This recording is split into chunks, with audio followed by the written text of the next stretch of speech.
What are AliExpress watches really worth? Well, considering I do experiment with selling some of my watch collection on eBay occasionally, I think I have a theory about the true worth of AliExpress watches from the micro brands that sell there.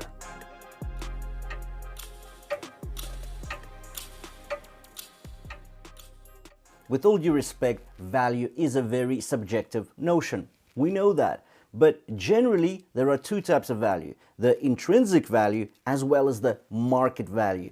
So with intrinsic value, it sort of makes sense. What is the item, the watch in our case, what is it made of?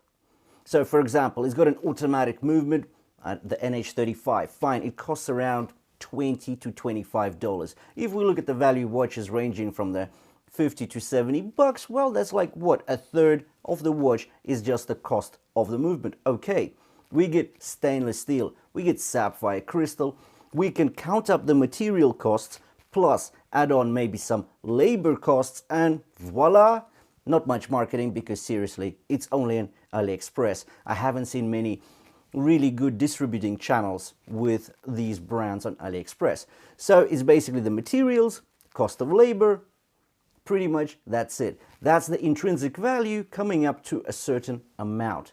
What about market value? Well, market value is kind of complicated because all of a sudden we hit the market. What do people think this watch is actually costing? What is its worth?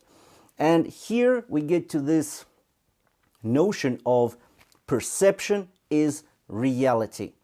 So again, the perception out there, by out there I mean the global market, is that Chinese watches are really not that high quality. And it's not just the watches, it's Chinese, it's probably clunky, cheap, awful, but is it? I don't think it is. I think generally people forget that the Chinese have a lot of innovative potential. Their manufacturing potential is huge. It's probably what, the second largest economy now. They're doing it somehow, right?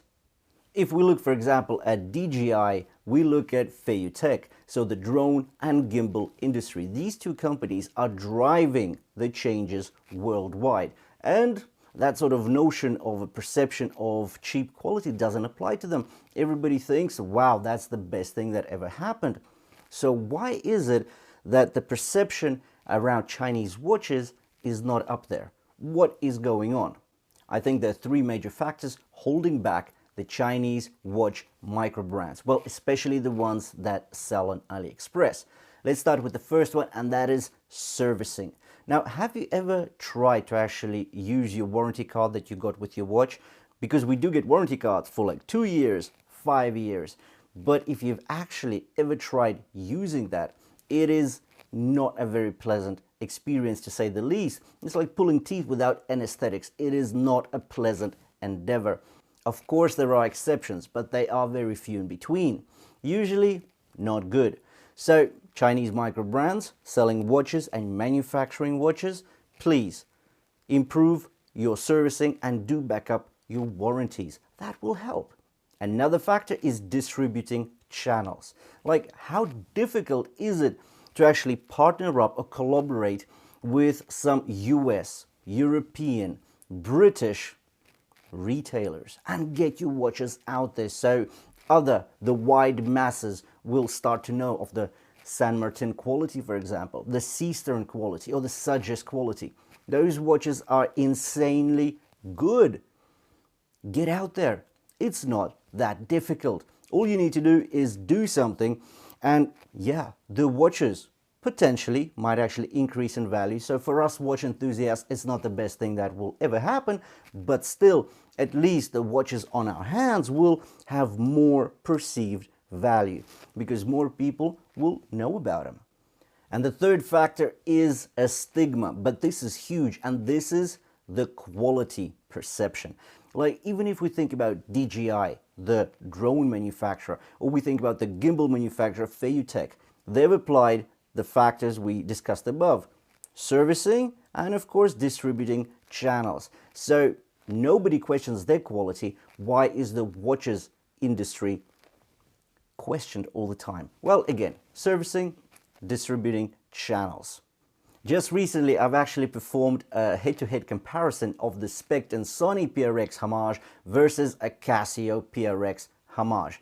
Now, that was a huge video. Well, for me anyway, I really enjoyed doing that review and comparison because it was clear as day that the Spect and Sony watch, a $40 watch, just trampled all over the Casio. It walked over it. It spat all over it, and it did it with style. Like the brushing styles on the case, it was magnificent. Sapphire crystal versus mineral crystal. The bracelet was great, or is great, on the Spect and Sony, while on the Casio it was pretty much shocking quality. The clasp on the Casio, oh my, folded clasp, paper thin, it was pressed, while on the Spect and Sony we got a milled clasp. Like, everything that we talk about, that Casio did not do well. But perceived quality. So I went to eBay and I put up the Casio for sale. You know what? I actually bought that Casio on discount, but I sold it on eBay for the RRP.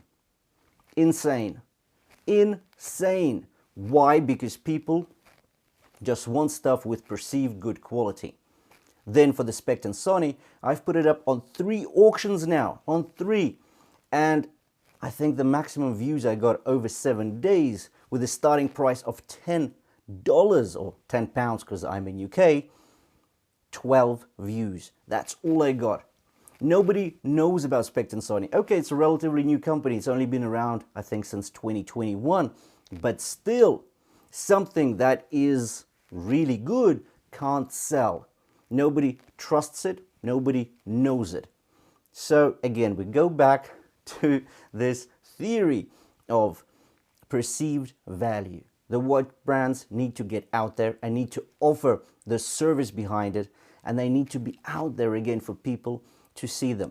Now, let's talk about Pagani Design very quickly. Now, this is an interesting brand because I have been able to push probably around 30-40 Pagani designs from eBay. And yeah, the watches go, but they all have this sort of medium price, about 50 to 60 pounds. So that's it. I can't sell them any more than that. I think I've only had one Pagani design that went over 100 pounds.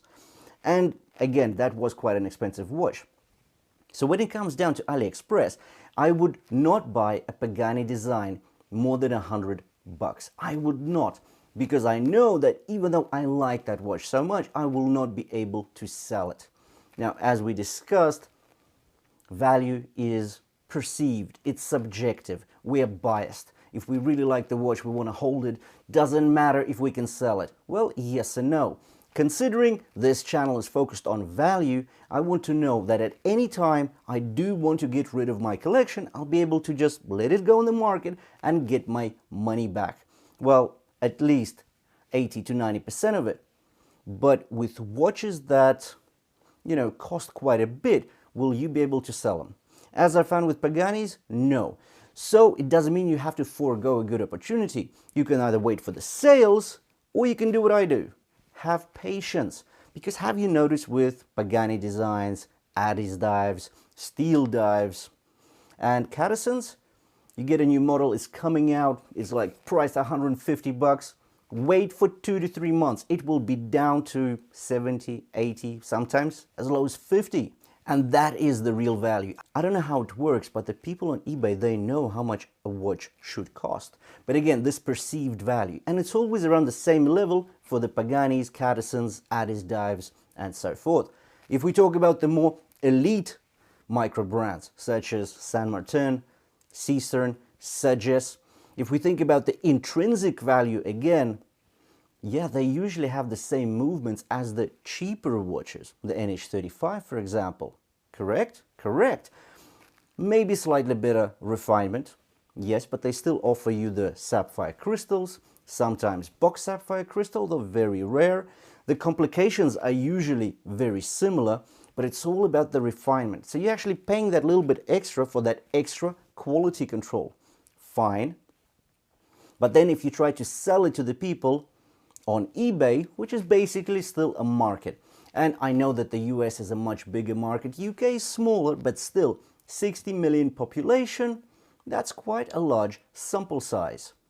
So with the Saint Martins, yeah, you can push some of them out, but usually they go for the 150 to 200 pounds. Let's not forget the almost 13% commission that you have to pay to eBay to push an item. So technically, if I see a Saint Martin that I really like, now usually they don't drop in price as quickly as the Cadisons, the Pagani designs and the steel dives. They don't. So you gotta wait for sales, because personally I do not buy Saint Martins or Seasterns or Sudges. There's a couple of other brands, but I consider these my favorites. I wouldn't buy if it's over 200 bucks, unless of course it's something really special. But think about it. If nobody in the world knows about how special this watch, except for you, will you be able to push it if you need to? That's a good question. Of course, if these elite brands actually do work on their service centers, if they work on their distributing channels, then maybe the perceived value will go up and these items that you have will actually rise in price. Because I'm a strong believer that these brands are the new Swiss market. It's like the Swiss watches version 2. I do believe that, because eventually people will realize there is a lot of value sitting here. And of course the Swiss boys, yep, their margins will be reduced, but these guys will come out there and they will show true class.